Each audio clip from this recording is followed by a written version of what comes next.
My name's Danielle, so welcome to my channel. Today I'm going to get right to it and we are going to get into what I sold in December.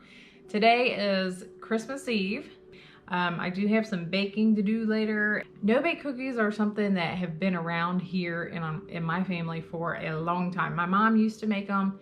My sister-in-law, she is the best. Her name's Sandy and she is the best at making no-bake cookies. Hands down, the best no-bake cookies I've ever tasted. They're just the right like smoothness and oh, they're just so good. But let's quit talking about baking. I'm here to talk about what I sold in December. Sorry, I get off the rails every now and then. So 14 items that I sold in December. $918 that I made on those sales.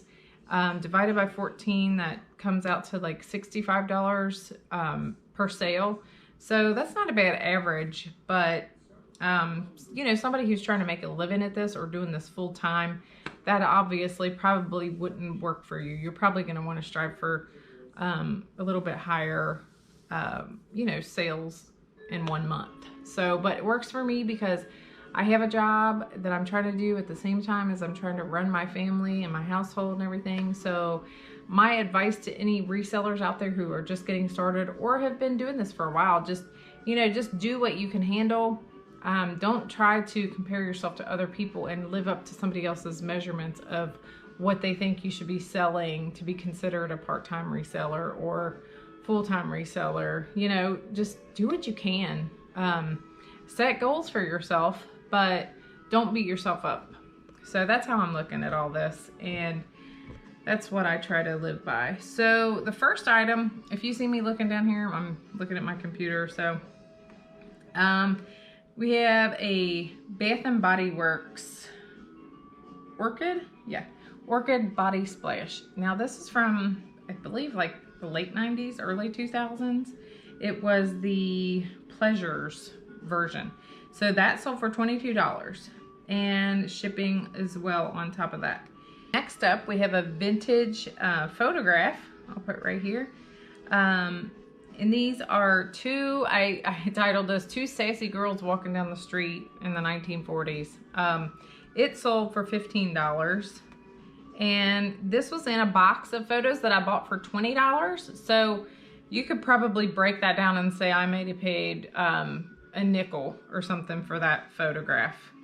I love looking out for old photographs at yard sales, thrift stores, estate sales, that kind of stuff. You don't find them too much at thrift stores, but every once in a great while. I'm gonna butcher this, but next up I bought a sheet Wimsuda, I'm gonna say. It's a top flat sheet. I sold that for $20. I only paid $1 for that. Next up, I have a Yellowstone National Park photograph album, and it held 100 photographs. I sold that for $9. $9, free shipping as well with that. And the next thing, I have an antique Santa face. That'll be right here. Paper mache, you guys, this was really cool. I bought this in West Liberty, Kentucky when I was down there. Not this past fall, but the fall before. I paid $50 for this item. I ended up selling it for $150, or I'm sorry, $157.50 and free shipping. Next up, a laser line CD holder.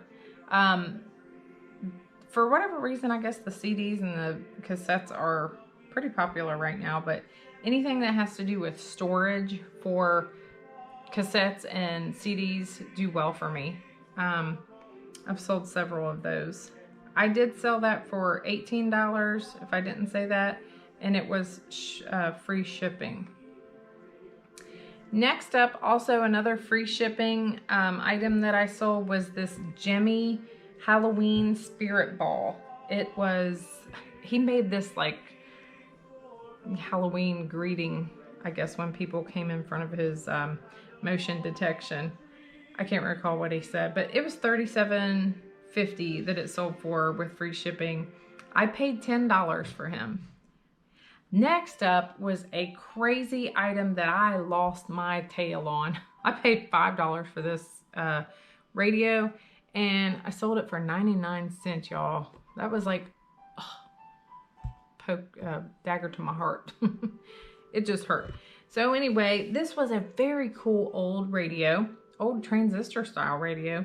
Had the coolest look. It was red. It's awesome, as you can see here in the picture. It needed some work.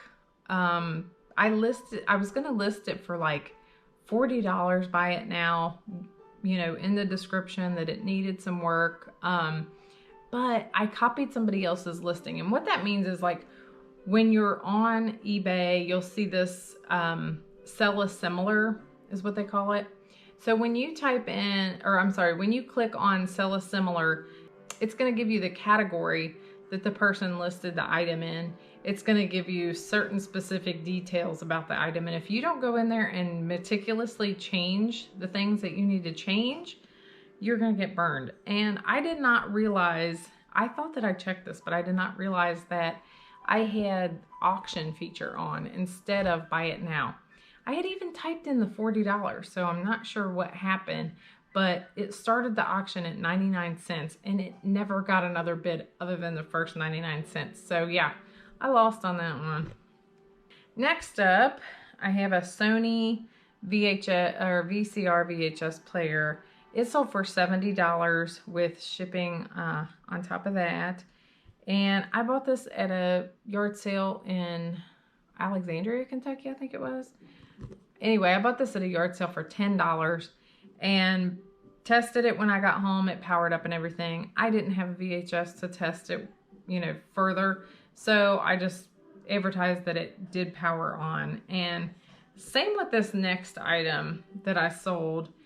It's a Sega Genesis. I powered it up and it powered on and everything, but I did not have the capability to test it myself. I know very little about video games, but I picked this up in I think in a bundle, in a tote of Nintendo 64 and like several other several other things were in there to do with these two systems, and I bought it all for $6. So I sold the Sega Genesis for $22.75, as you'll see here.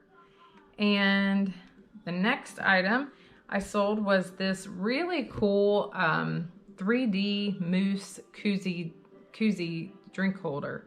It sold for $12. I bought this for $1. The person also paid the shipping on that. Next up, we have a Rubbermaid pitcher. Now, this was like a Kool-Aid or tea pitcher. It was 2 1/4 quart pitcher. When I saw this at the yard sale, I thought, yeah, it'll sell. But I wasn't for sure how much. It sold for $20.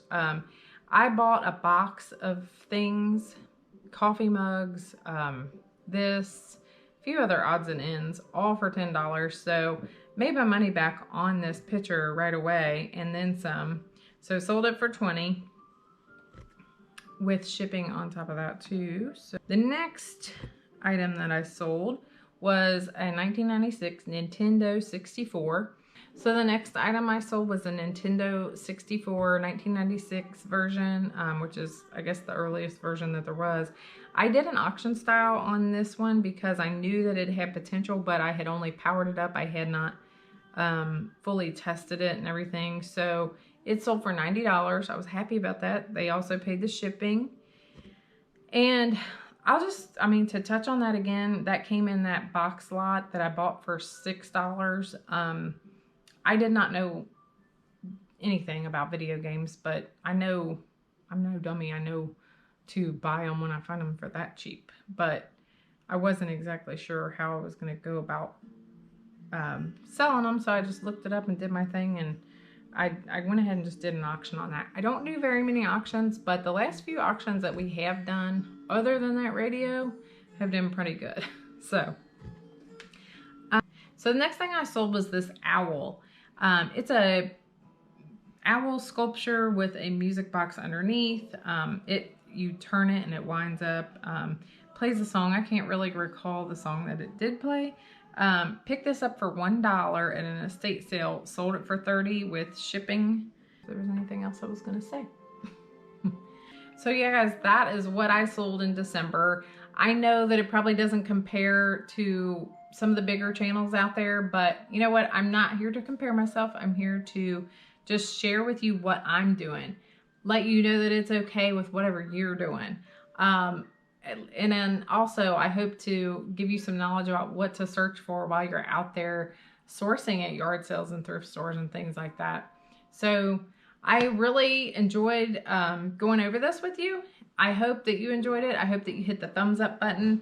I hope that if you haven't subscribed to my channel, that you will subscribe to my channel. I would love to share more of my information with you as I sell things, as I go out there and hunt for things. I'd love for you to go along with me, and I'm gonna get to baking, and I hope that each and every one of you have a very happy holidays. Merry Christmas. This is the scene, y'all. This is what's going on with my work table that we brought up from my pole barn so that I could work in the basement. It could be in the house, you know, heated. Here in Kentucky, it gets pretty cold, and we don't have our pole barn electrified, so I need a workspace in here that's primarily for my eBay. I've been selling on eBay since 2004, y'all. I would just list wherever I was in my house at the time. Never had a permanent location that I did list from and to do all my work from. So that's what this bench is going to turn into. I keep calling it a bench. It's a work area. So yeah, my sons have been running these races down here. As you can see, they go all the way around the room. I don't even know where that comes out. Under here, I guess. Under these swinging doors of our in our basement. So yeah, this is where I'm gonna have my computer set up. Our neighbor John graciously added that new LED light for me to make that more functional. So him and my husband and my son Jackson all put that in last week, and the boys have really just taken advantage of it and loved it while I'm not using it. So this is what's gonna be my new work area.